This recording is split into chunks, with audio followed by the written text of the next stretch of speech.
Good morning, everyone. I'm Jennifer Clark, the Operations Coordinator with the New York State Coalition Against Domestic Violence. I know we have a number of people who are just coming into the room, so if you would like, please feel free to introduce yourself in the chat box. There is also a link to today's presentation in there. Before I hand it off to Joan Gerhardt, Director of Public Policy and Advocacy at the New York State Coalition Against Domestic Violence, I'm going to go over just a few logistics for today. All participants are muted, so we do ask that if you have any questions that you use the chat box or the Q&A button in your toolbar, so we will answer them as they come in, and as well as during a period of question and answer at the end of today's webinar. We are recording today's session, and a link to it, as well as a copy of the presentation, will be sent to you in a follow-up email. With that, I will hand it over to NISCDIV Director of Public Policy and Advocacy, Joan Gerhardt. Thank you, Jennifer, and welcome to everyone who's here today. Jen, I want to thank you for organizing today's webinar and helping us facilitate. We also have Jane Nee from NISCDIV staff who will be helping to facilitate our chat. So welcome. I know it's a very busy time of year. I really want to thank all of you for taking time out of your schedules to join us to learn a little bit more about domestic violence in New York State. And what we're hoping to provide to you today is some insight into the needs of domestic violence survivors, as well as the challenges presented to the not-for-profit service providers who are working day in and day out with those survivors. So we build today's webinar as learning about the 5 facts everyone who cares about domestic violence in New York State ought to know about. And maybe a little untraditional, but I'm going to start right off and let you know what those facts are. So the first fact we want everyone to know is that New York State has the highest demand for domestic violence services in the country. This is consistent year over year. Even though New York State doesn't have the highest population of states in the country, we do have the highest demand. And more troubling than the highest demand is that we have the highest number of unmet requests for services in the country. So that means domestic violence survivors are coming into our programs asking for services that we can't meet. Whether it's because we don't have the resources to do it, we don't have the staffing to do it, we don't have the available shelter beds to do it, whatever it might mean, we can't meet the demand. Fact number 2, during the pandemic, we've seen the number of requests, the sheer volume, dramatically increase by several different metrics. Communities are dealing with many, many calls to hotlines, many more requests for services, a lot more new clients. And our third fact is, even though we're seeing these increases in demand, the funding that's flowing to domestic violence programs since the pandemic is actually less. So programs are asked to do more, but are getting less money and resources to do it. Now, our fourth fact relates to how New York State actually funds domestic violence programs. And it might be a surprise to you to learn that New York relies almost exclusively on federal funding. There is very, very little state originating dollars used to support domestic violence programs in New York State. And our fifth fact is that we do have an answer. We have suggestions and recommendations for how New York State can evolve the infrastructure and funding model that it uses to provide domestic violence services across the state, so the system becomes more survivor-centered. So before we get into the details of all of these facts, I'd like to just provide a little insight into who the New York State Coalition Against Domestic Violence is, because I know we have some new legislators and new staff with us today. So I just want to orient you into our organization. We've been working in New York State for more than 40 years, and we are the only organization in New York State that's designated by the federal government as the Domestic Violence Information Clearinghouse and Resource Center. We do a lot of policy development, both on the state and federal levels. We work to prevent domestic violence before it begins. That's called primary prevention work. And we also work to raise awareness about the intersectionality of all types of oppression, racism, ableism. The list goes on, and all of these oppressions are interrelated.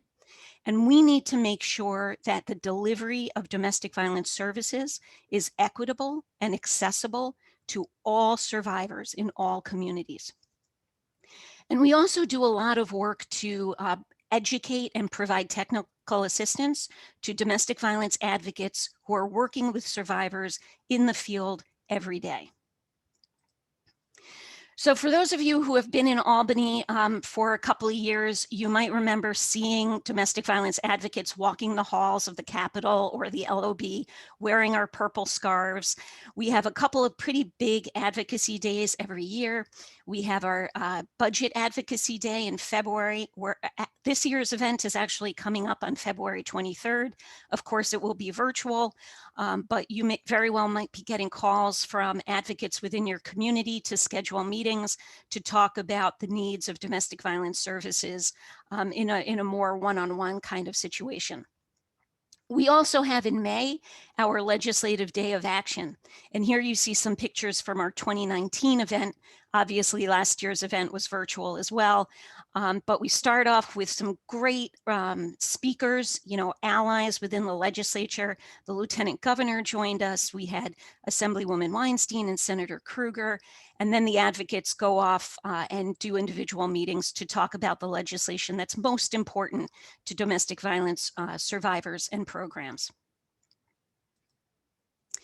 So just to orient everyone and make sure we understand what domestic violence is, domestic violence is a systematic pattern of power and control, and it's perpetrated by one intimate partner against another. And we know domestic violence isn't only physical. It includes threats, economic abuse, technological abuse, certainly emotional and psychological abuse. And it happens in every community in the world, every community. And domestic violence is experienced by individuals in all types of demographics, all races, ethnicities, all nations, socioeconomic levels, age. It cuts across every demographic factor there is. Now, you've probably seen the statistics. 1 in 4 women and 1 in 10 men experience physical violence or sexual violence and stalking in their lifetime. And domestic violence accounts for 20% of all violent crime, which is pretty amazing, 20%. But all of this violence actually has an economic impact. And that's the point I really wanted to leave you with today. There are estimates that intimate partner violence costs the US billions of dollars, upwards of $12.5 billion. And victims lose an enormous amount of time at work because of their victimization. 8 million days of paid work a year is lost. So what does domestic violence look like in New York State? The last data we have from the Office for the Prevention of Domestic Violence is from 2018. And in that year, there were nearly 60 homicides of intimate partners. 60. Law enforcement responds to 430,000 domestic incidents a year, at least in that 1 year. And we think that was pretty indicative, of an average year. And within the New York State's registry for orders of protection, there are nearly 230,000 orders. So this is a big problem for New York State, which leads us to our first fact. It gets us back. New York has the highest demand for domestic violence services in the country. And this is data that we know to be true because our national umbrella organization, the National Network to End Domestic Violence, does an annual survey every year on one day across the country, all domestic violence programs. And they ask for data about the survivors that are reaching out and the services provided. And you can see there the statistics for 2020's data. We had 8,300 victims reach out to programs on that one day and 2,100 hotline calls. That was more than double than 2019.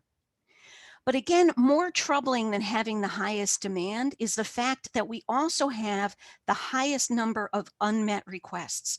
So on that one day in September 2020, we had more than 1,900 requests for services that we couldn't meet. Again, because we don't have the resources, the staffing, or the infrastructure to support the needs of survivors. So what kind of services do domestic violence survivors look for? Certainly they look for shelter and other housing options, safe homes, transitional housing. That is the top priority for survivors at this point. Non-residential services, though, are really elevating in terms of the need of survivors. When we talk about housing, there's emergency shelter, which back 30 years ago, survivors were really exclusively looking for. Today, while they might need assistance finding housing, they don't necessarily want to enter into shelter. It's a very different thing. And in terms of non-residential services, their need for information and referral, for counseling, emotional support, for legal advocacy, for job training, assistance with children in childcare. These are really elevated at this point in terms of the requests that programs are getting from survivors. So the second point that we wanted to leave you with today is that these requests for services have significantly increased during the pandemic. We did a survey of domestic violence programs in New York State back in November. And what we found is that calls to local hotlines are significantly increasing. And this mirrors what we're finding with the statewide hotline, where there's been an uptake of calls there of about 30%. We know that survivors are looking for more counseling than ever before. And like I said, they're looking for housing, safe housing options during the pandemic. One program actually reported to us that they've seen a 39% increase in their requests for service. That's the highest number of new clients they received ever since they're operational. And the other point I want to make today is that it's not just the volume of calls that is changing, it's also the complexity of the needs as well as the level of violence that we're seeing in these incidents that occur of domestic violence. So you can see here some of the direct quotes from our program advocates. There's more need for medical attention.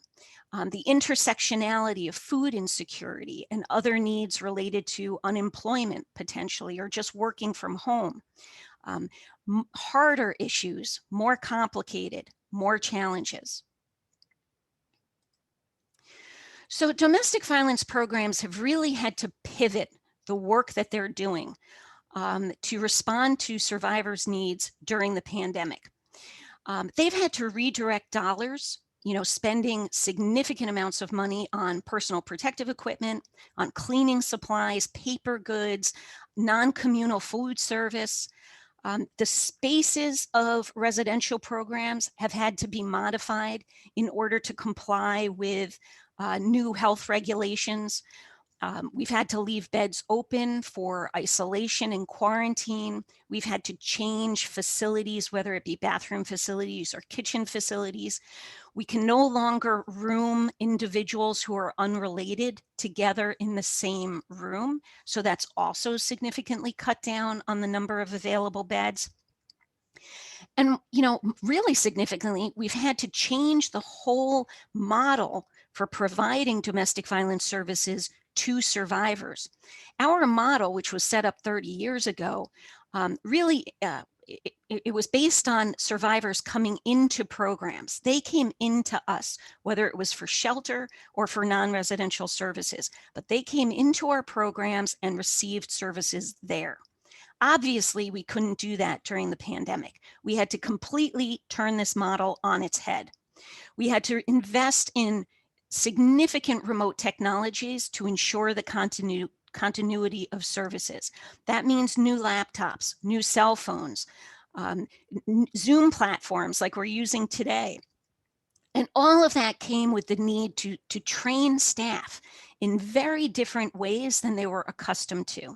So, maybe now an advocate is working out of their own home with their children running behind them, trying to provide crisis servicing and counseling to a survivor in their home. We had to move staff from non-essential roles into essential roles, making sure that there was coverage in shelter.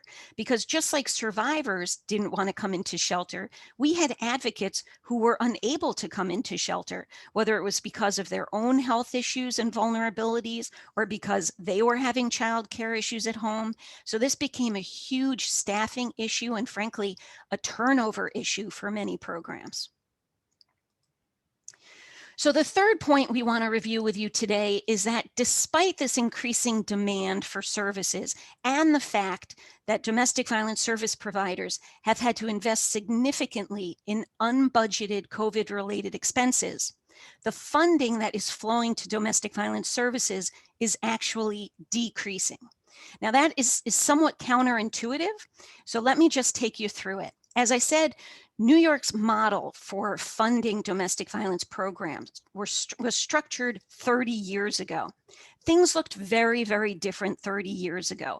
Survivors were really looking for emergency shelter, and they were turning toward the criminal justice system to get justice for the domestic violence that they were experiencing. Today, we know survivors are looking for a vast variety of services. So this priority that New York State puts on emergency shelter no longer meets the demand that we're hearing from survivors. That is not to say that we will ever walk away from our emergency shelters. We will always need that as an option for those in crisis. But we need to elevate the support system to expand and respond to survivors' needs today. New York State has a very interesting funding mechanism where we bifurcate funding for these residential supports for survivors and all of the non-residential supports. No other state separates out domestic violence services in this manner, and it's not survivor-centered. So we're driving survivors to meet us in shelter when they don't want to be there, and that's a problem. The way that funding flows down to New York's programs is through a per diem system, which means when a survivor is in shelter, the service provider gets paid for that bed night. And this has been true for the 30 years that this system has been in place. There are significant challenges to this system. For one thing, programs are required to keep shelters fully staffed, with the lights on, with food in the fridge, clean, 24 hours a day, 7 days a week. We need to be accessible to survivors when they need us. But yet we only get paid for the certain number of survivors in that facility. So even though this facility has to be fully staffed for 100% occupancy, if there's only 50% occupancy in that building, that's what we get paid for. The bed night system also doesn't allow us to keep beds open for those survivors or family members who have to temporarily leave shelter. And that happens quite frequently. If a survivor has to obtain medical care, or if a child is required to visit the other parent for custody, visitation, we are unable to leave that bed open. Now, of course, programs often choose to hold that bed open because they know the survivor is going to be coming back or the child is coming back, but they don't get paid for that. So that's a loss to the system. And there's also significant administrative challenges for programs to actually receive the reimbursement. There's a very complicated decision-making process that has to happen between counties. If a survivor who resides in one county travels to another county for shelter, the county disputes can go on for months. It becomes extremely challenging for programs to actually get paid. So, I just want to note in particular that programs have to spend the funding for that survivor to be in shelter when they're there. but then they don't get reimbursed for those expenses months down the road. So imagine trying to budget when you're not really sure how long it's going to take you to get reimbursed. And these are thousands of dollars, significant impacts to programs' budgets. I also want to point out that the per diem rate that OCFS sets for the reimbursements for domestic violence shelter is significantly lower than other reimbursements. So on this chart, you can see the domestic violence per diem rates are the two columns all the way to the left. It's depending on where the shelter is located, New York City or elsewhere, the per diem is either $112 or $130, give or take. For other facilities that are licensed by OCFS, the per diems per night range as high as $2,700 per night. Now, of course, the services provided might be different, but I just show you this slide to illustrate the vast difference in how much a program who is operating a domestic violence shelter gets for a survivor in shelter versus other individuals across the state system in other types of facilities. So what has happened during the pandemic? How has this model impacted the provision of service delivery since March 2020? What we've seen is that occupancy rates in many shelters across the state has declined. Based on the survey that we did back in November, those declines have happened as high as 55%. And this sort of makes sense. We know that survivors have been unwilling to enter a congregate setting during a public health emergency. That probably is pretty intuitive. We also know that programs are now required to keep a certain number of beds open because of social distancing, quarantine, whatever that might be. As the occupancy rates decrease in shelter, so too does the revenues coming in. So the fewer survivors that are in shelter means the less revenue that a program gets. So programs are experiencing this decrease in revenue despite a significant increase in requests for services. This is not sustainable for long. We can't continue this way. So what we're finding is that domestic violence programs are using their financial reserves, they're obtaining lines of credit, they're really living day by day just to ensure the continuity of services to survivors. To give you a better snapshot of what providers and survivors are dealing with during the pandemic and pre-pandemic as well, we've asked two executive directors of domestic violence programs, one located in New York City and one located upstate, to give you a better sense of the experiences today. So I'd like to introduce you to Heather Campbell. She's executive director of the Advocacy Center of Tompkins County. Heather? Hi, thank you so much. I'm really glad to be able to talk to you about what's been happening in our community and the needs that we have been seeing from survivors of domestic violence over the last 10 months or so. A little bit about our program. So we are in Tompkins County, which is a mostly rural county. We have one larger city, Ithaca, of about 100,000 people, but the rest of the county is very rural, and we're surrounded by counties that are even more rural in this part of upstate. We're a dual issue agency, which means that we provide domestic violence, sexual violence, and child sexual abuse services, but domestic violence survivors are year to year always our largest population. Anywhere from 60 to 65% of our population in any given year are reaching out to us primarily because of domestic violence. We have 28 staff, and 16 of those staff are advocates or shelter staff, and so directly involved in direct provision of support. Generally, we have 1,400 to 1,500 clients a year, and about 700 of those are domestic violence, just to give you a sense of our typical scope. And so the vast majority of those are, as Joan indicated, non-residential clients. They're not seeking shelter. Shelter is not the greatest need they're coming to us with. We do operate in what normal times is a 9-bed safe dwelling, which means we have 9 beds and we don't have 24-hour staffing. So we have staff there during business hours, 7 days a week, but we don't have 24-hour coverage. And in a typical year, we provide about 2,200 bed nights to anywhere from 50 to 70 adults and children. This year has been unlike any other year. I've been working in the field for 23 years. And, of course, the word unprecedented really doesn't cover it at this point. It was disturbingly quiet on our hotline in March and April. We were definitely getting calls, but at a much lower volume, which was really concerning to our staff because we knew that violence had not stopped. And we knew that it was very likely, and from the survivors we were hearing from, that things had gotten more dangerous for survivors as people got more isolated. And what we did see is that as soon as when the summer and fall came, we saw an incredible surge in need for services.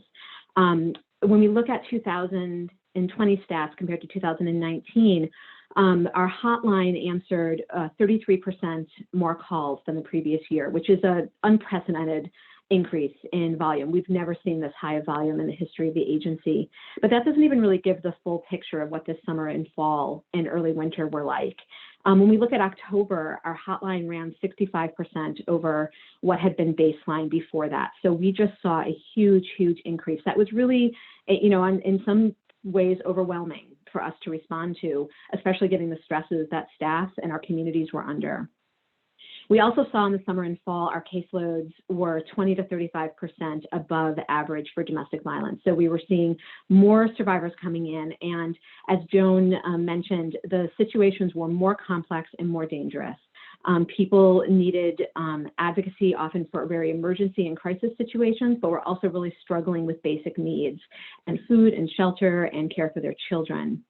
The reality was that many of our survivors were sheltering in place with unsafe people.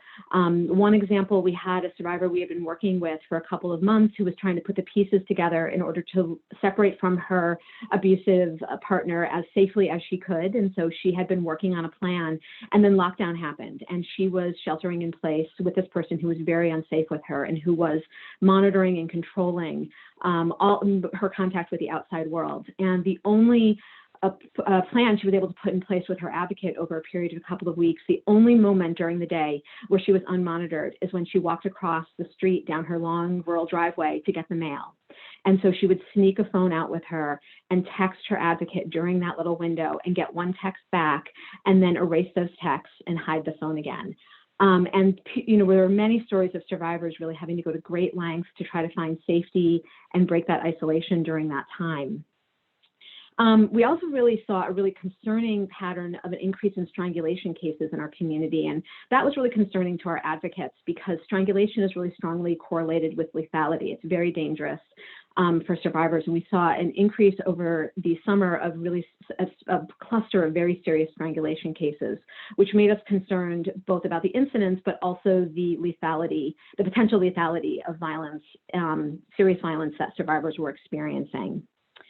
And, of course, not surprisingly, the survivors that were economically closest to the edge before the pandemic are even more vulnerable now. And many people who may have been able to turn to friends and family in the past have not been able to use those resources, which have really left survivors, again, even more vulnerable. Because of the surge in need, we had to do so many technological updates and very quickly. We had to do an emergency upgrade of our underlying hotline technology because our hotline technology couldn't even keep up with the volume of calls that we were getting. So we had to do emergency upgrade of that underlying technology. We had to increase staffing on our hotline. And we also had to create a new position to manage the hotline and triage new cases. We also saw a real increase in the need for legal advocacy and emergency orders of protection and emergency custody and visitation issues. We had quite a few cases where offenders were using the pandemic as another way to gain access to children, often in violation of established court orders. We felt really grateful. We have an on-site attorney, we have an in-house attorney funded by Office of Victim Services. And when the courts were physically closed, there were a lot of barriers for survivors trying to figure out how to access those services. And our staff attorney was filing multiple emergency orders to try to help survivors keep themselves and their children safe during that time. I also want to note that there are some real barriers serving youth victims. Our advocates would often meet with youth, victims of teen dating violence, sexual violence in the schools. And our inability to be in the schools and the difficulty of connecting with youth, particularly when they are maybe with less safe or unsupportive caregivers, has really been a challenge. And I think our advocates have been really creative, working with other school and youth staff, but it is a significant barrier, and I want to make sure we're not forgetting about youth victims. We did have to reduce the beds in our shelter. We have reduced our beds to 6 to 7 beds, depending on family configuration, and that's upon consultation with our local Department of Health and OCFS. So this has really had an impact. We have been full or nearly full since this summer, and our number of bed nights that we were able to fill compared to 2020 was reduced by about 450 beds, which really has an impact in terms of availability in our community, but also has a very clear financial impact for us, as Joan mentioned. There's also been very limited shelter availability across the region. We have a local program that's tracking regional shelter availability, and when I see those reports, there are often, sometimes in a 9 or 10 county region, only a handful, 3, 4, 5 shelter beds available in a region. And so the need for the impact of reducing shelter beds is definitely has a survivor impact as well as program focus. That economic impact is very real. As I said, the decrease in the per diem payments is definitely having a financial impact for our program. Also, that piece of the not getting reimbursed for holding beds has a very clear pandemic impact for us, is that we have had numerous clients who have had to quarantine. Some kids, we've had kids quarantining in their bedrooms in our shelter, but we also sometimes have to quarantine people off-site. And we are depending on clients to be honest with us and let us know if there's symptoms, let us know if they have concerns about a close contact. We want them to share that information with us and not feel like they're going to lose their shelter bed and then be homeless and less safe because of that. So we are holding beds when clients are quarantining, and we are not getting reimbursed for that 10-day or 2-week time. And that is also having an impact for us. But we felt philosophically, and for the safety of survivors, is what we've had to do. And the complex funding streams that we have for state agencies, again, have the pressure on agencies with vouchering and that delay in payment for after we outlay the services. Really, the stresses for that have really increased for programs, including our program, through the pandemic. Lastly, I want to talk about the toll on our staff. We had to move very quickly to a virtual and distance support model, and our staff are definitely still providing in-person services. We're meeting people for orders of protection. We're meeting people for law enforcement. We're meeting people for crises. But a lot of our services have moved to a remote model. And we've had to do this under a time of incredible stress for our staff and in our community. The amount of secondary and vicarious trauma, which is the trauma that our staff experience through doing crisis work, has increased dramatically for our staff. I have had staff cycling on and off of stress and mental health leaves during the vacation. I have a new request right now on my desk that I found this morning for another staff person who feels like they just need a break before they can continue doing this difficult work. Many of our staff have kids at home and are trying to provide shelter, or trying to provide crisis services from their living rooms, from their dining rooms, not knowing day to day if they will have daycare or their kids will be in school the next day. This is also coupled at a time that our staff are not paid as well as I really wish they were, is that wages are low. We try to do the best we can, but given our available funding and the community needs, this has really increased the pressure on our staff, potentially also if their family financial situation has changed. We have had greater than usual turnover and more difficulty filling positions, and more difficulty filling positions in our shelter, where it's recognized that is higher risk work right now, and that people have to be in close proximity. I am so grateful to our staff. I think our staff have done a tremendous job. Our staff have continued staying so focused on the needs of survivor, but the pressure is really hard. Thank you. Heather, thank you so much for that. That was really helpful in learning about the experiences you're going through as an executive director and your staff, as well as the needs of the survivors. I'd like to turn now to Marguerita Guzman, who's the executive director of the Violence Intervention Program in New York City. Marguerita. Thank you. Good morning, everybody. As Joan said, my name's Marguerita and my pronouns are she, they, ella, or ella. My thanks to Initiative and Joan Gerhardt for inviting me to speak to all of you today, and my colleague Heather Campbell, who so beautifully summarized so many of the issues we're also feeling here at VIP. And thanks to all of you for your interest and your compassion in this issue. I'm going to start by telling you a little bit about the Violence Intervention Program, or VIP, and then share what we're seeing in our communities in this moment.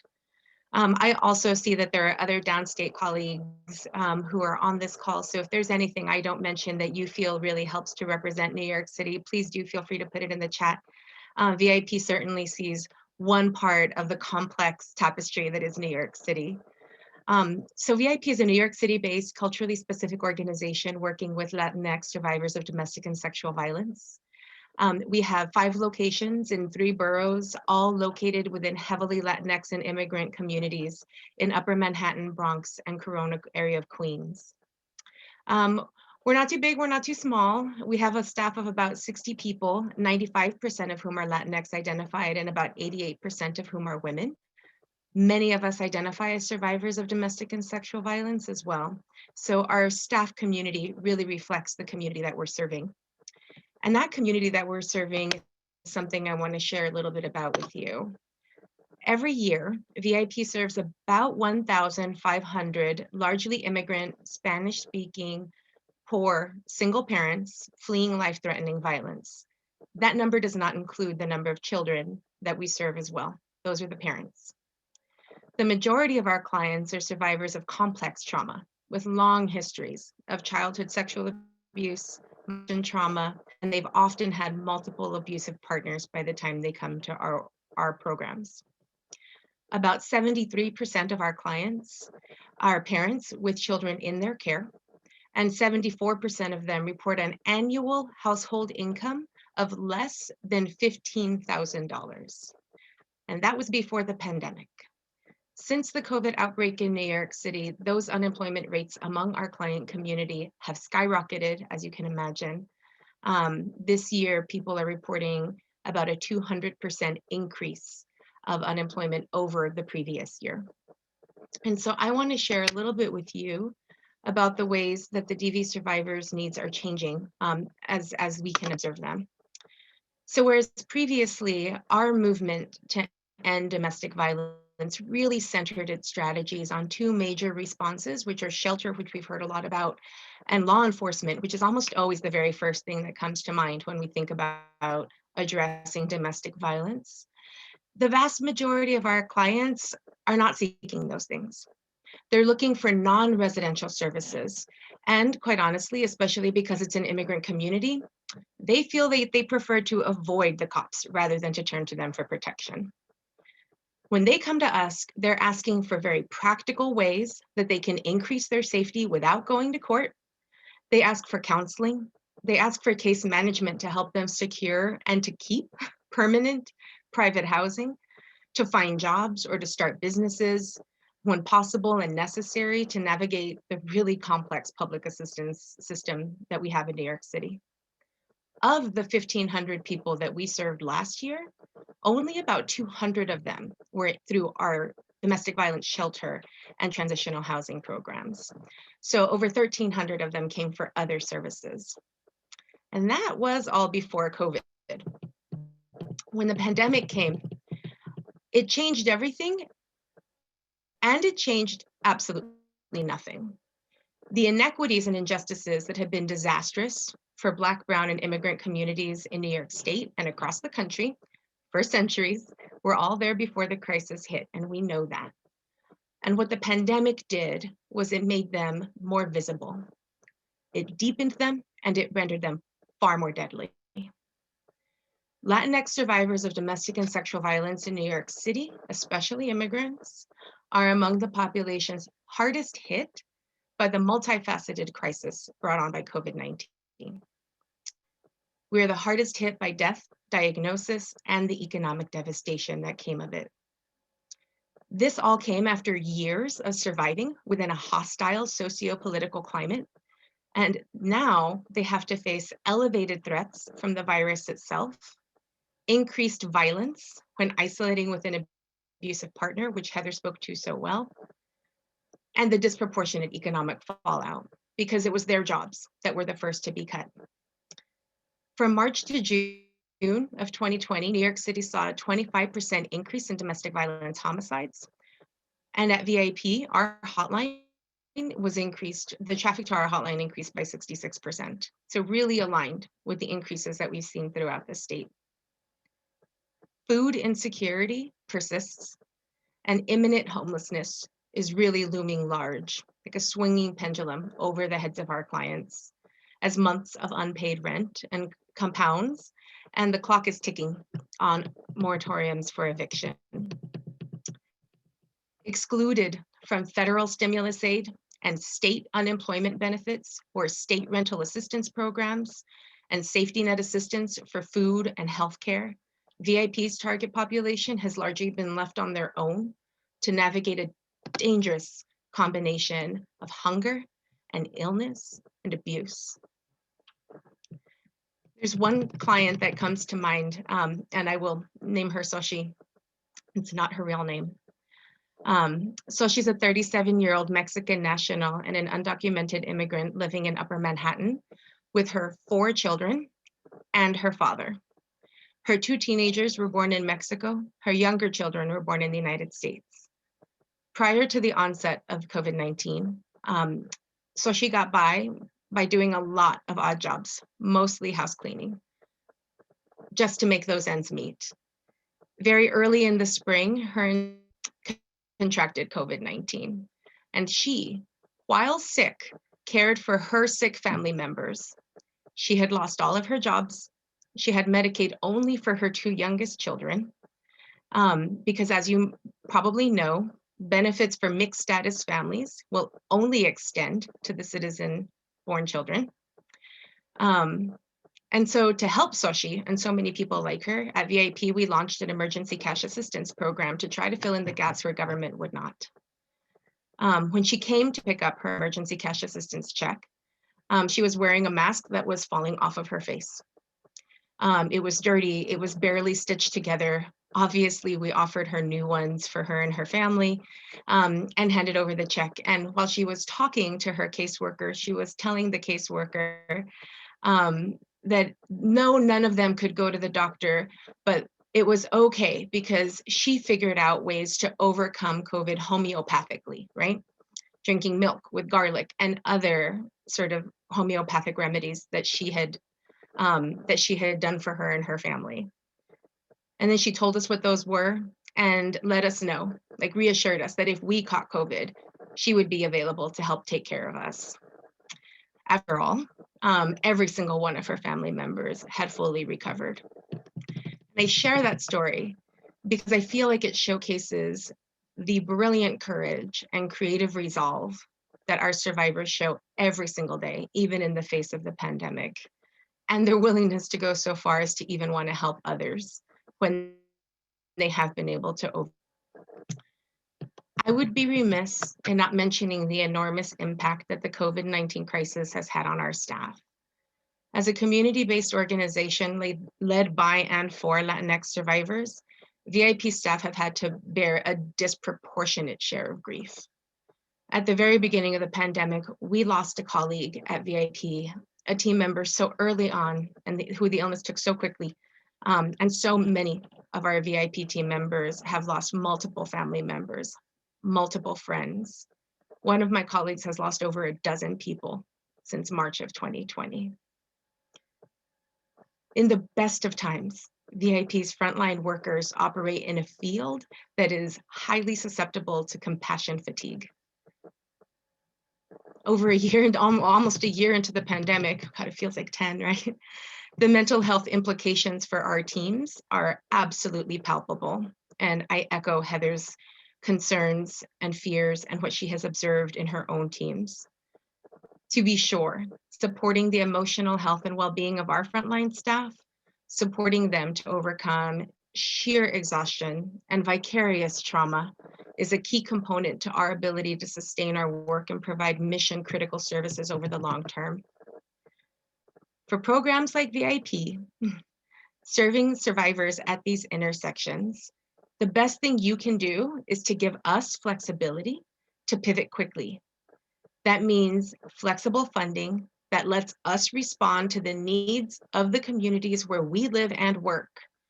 Make sure that funding can also be permitted to care for the staff that serve them, and go even further to make sure that we have the administrative budgets we need to make it all operate really efficiently. If there's one thing you can take away from my remarks today, please let it be this: so that you cannot address domestic violence in a vacuum. You have to understand it as an intersectional issue that requires solutions that are deeply rooted in economic justice and racial justice. SOSHI should not be excluded from state-based benefits.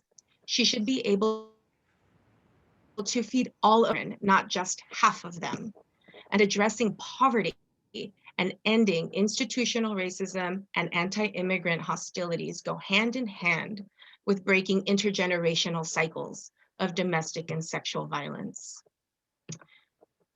So please take all of my comments into consideration as you move through legislative problem solving. Partner with us to hear more about what it is that we see on the ground.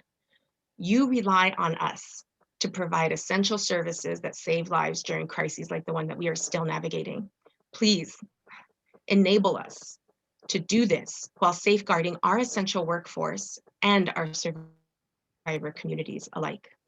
Thank you so much for your time and for letting me share my thoughts with you. I'll hand it back over to Joan. Thank you, Marguerita, and thank you, Heather, as well. I think that really, your comments really provided a very personal but real sense for, survivorship and the needs of survivors and what advocates are going through in order to ensure, all survivors are getting the services that they need. So thank you.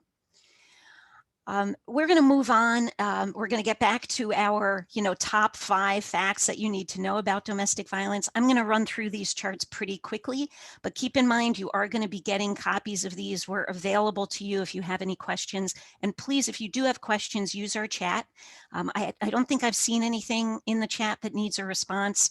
Jennifer and Jane, please interrupt me if we do. But like I said, I'm going to move pretty quickly to make sure we finish on time at 11. So the 4th fact we want you to be aware of is that New York relies pretty exclusively on federal funding streams to support domestic violence services. And the reason why that's important is because these grants coming into New York State are declining.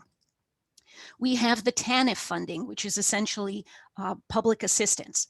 And this funding is administered by OCFS and OTDA, and it's used to pay the per diem reimbursements for victims who apply for TANF. The TANF block grant has been frozen since its inception in 1997. So in 20 years, from 97 to 2018, the value of that grant has decreased 40%. And I also want to point out to you that New York State holds back nearly 27% of that grant for reserves. And we think it's time that New York State frees up more of that money. $667 million ought to be going out to families who need the assistance. We have a Title 20 Social Services Block Grant, which is also administered by OCFS and OTDA. And this is used to pay for per diem reimbursements where victims do not apply for public assistance. The Title 20 grant is based on population. And as New York's population decreases, which it is, so does New York's Title 20 grant. We have our Victims of Crime Act funding, which is administered by OVS, the Office of Victim Services. And this money is used in 2 ways. It's used to provide subgrants to victim service providers, as well as direct reimbursement to crime victims. The point I want to make to you about VOCA is extremely important. From 2018 to 2019, the amount of money available in New York State for VOCA decreased $65 million. This is a huge amount of money going out to victim service providers, and it's declined $65 million. We know these decreases are going to continue. because the issue is the pot of money that fuels VOCA, which is the Crime Victims Fund, is being depleted substantially every year. Congress is trying to work on a fix to get more money from general revenues put into the Crime Victims Fund. But in the meantime, OVS is informing subgrantees that they might not be able to continue existing grants, and the next time that they let out a new RFP, funding levels might be significantly lower. We have Violence Against Women Act funding, or VAWA stop dollars, and this is administered by DCJS, and the intention is to improve the criminal justice response to violent crimes against women, as well as enhance supports. These grants also are declining. From 2018 to 2019, they were $8 million less.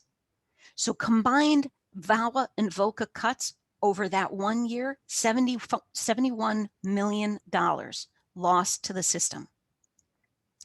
We do also have FIPSA money, which is Family Violence Prevention and Services Act grants, which is administered by OCFS. It's about $5 million, and that has remained pretty static over the last several years. So what I want to make really clear is that in addition to all of these different federal funding streams that are coming into New York State, we have different state agencies administering those dollars. OCFS, DCJS, OVS, OTDA, the county DSSs. We have money coming through Department of Health for prevention work that's done at higher education institutions. We also have grants coming through OPDV. This is a bureaucratic nightmare for domestic violence programs. Each of these agencies have different grant cycles, different grant application processes, different data reporting requirements, different oversight requirements. It is a full-time job for multiple people to ensure domestic violence programs are compliant with all of the state agency protocols and requirements. Which gets to our fifth and probably most important fact. We have to evolve New York's infrastructure for responding to domestic violence in order to make it more survivor-centered, in order to free up our domestic violence advocates from administration, from chasing down per diem payments, to providing direct care for survivors. Because let me bring you back to point number one. We still have an enormous number of requests for services that we can't meet. We cannot meet based on our current system. So how do we fix it? How do we get there? First, we have to eliminate this bifurcation of services. We need to support domestic violence programs for all the services that they do, whether it's residential or non-residential. We have to eliminate this per diem reimbursement model. And we need to rely on state funding instead of federal dollars. 30 years ago, the federal money coming into New York State might have been, a certainty. Today, it's clearly not. We can't rely on the federal government to support these critical services. And we need to reduce the administrative burdens placed on domestic violence programs. The first step is implementing the pilot project that the governor and legislature approved last year. $5 million was set aside to evaluate different methods for funding domestic violence services in New York. $5 million was appropriated to OCFS in the Aid to Localities budget to perform this pilot.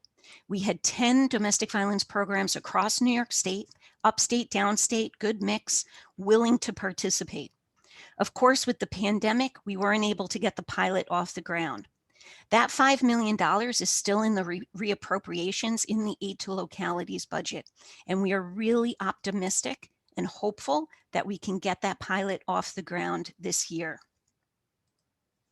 But we need help in the short term.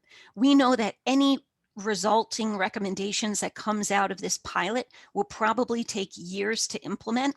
And as we've demonstrated to you, we are really uncertain about the long-term sustainability of programs' ability to continue services for survivors. So we need more money now. We're advocating for the legislature to support an increase in the amount of TANF that is set aside specifically for domestic violence non-residential services. It's been at a $3 million level for over 20 years, and we want to see that increased to $6 million.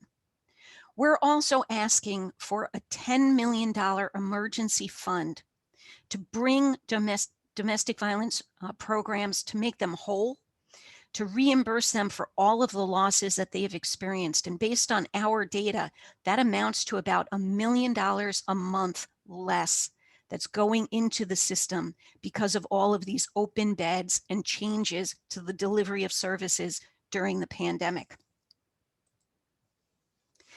Now, the governor has proposed a change to the mission of our state Office for the Prevention of Domestic Violence. It's in the PPGG budget. And before we close today, I just wanted to leave you with some thoughts about that proposal. As we've already discussed today, we've been supporting changes within state government to improve communication between state agencies on domestic violence issues. There's so many state agencies who weigh in on domestic violence related issues, and there needs to be better coordination across those agencies and consistency across policies and requirements. We've also been advocating for the elimination of the administrative burdens on the burdens that are placed on the administration of all of these federal funding streams. Different state agencies, different requirements, a bunch of burden placed on domestic violence programs. To the extent that the governor's proposal addresses these goals, we're supportive of that effort. But there's a lot contained in that 50-page proposal that we're continuing to review, and we will be back to the legislature as soon as we can with more informed feedback.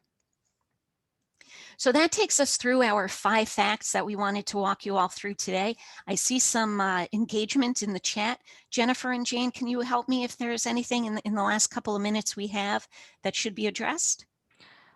Hi, yes. Hi, everyone. This is Jane. We do have a question, and then they were answered by our presenters. So I think it's a very good question. I'll read it out loud and read the answers out loud. So the question was, are DV organizations having issues shifting their services to being remote because of broadband access? Because broadband access is a big issue in rural areas such as Tompkins County. Heather Campbell answered, yes, it's an issue for the staff who live in parts of Tompkins County that don't have broadband, but it's an even larger issue for survivors who need to access virtual therapy, medical, or other support services, and they don't have internet access. But then further adds that the affordable housing crisis in her county compounds it because more low-income families are pushed into rural communities for affordable housing, but then are less likely to have internet housing.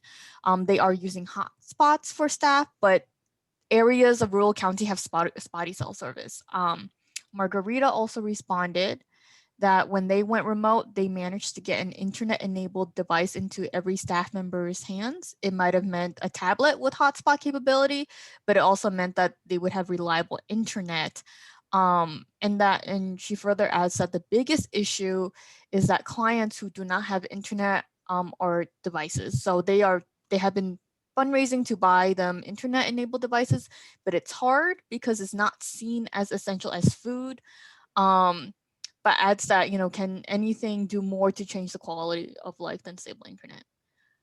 Christy King just asked a question to all panelists and attendees. Are the state agencies funded with state funds, or are they funded with the DV federal funding that is awarded to the state that could be reallocated to local programs if there was a consolidation of state agencies? Christy, great question. Before I address it, I see that we are at 11 o'clock. We'll continue, but if anyone does have to break away, I wanted to thank you for joining us today. Rest assured, you'll be getting a copy of these slides, and at the end of the slide is my contact information right there. Please feel free to reach out to us at Insecurity if you have additional questions that we didn't address today. And again, thank you for being with us. So Christy, just to answer your question, state agencies receive funding in a lot of different ways. There's a huge amount of complexity to the state budget. There's no easy answer to your questions. State agencies receive funds from a whole bunch of different avenues.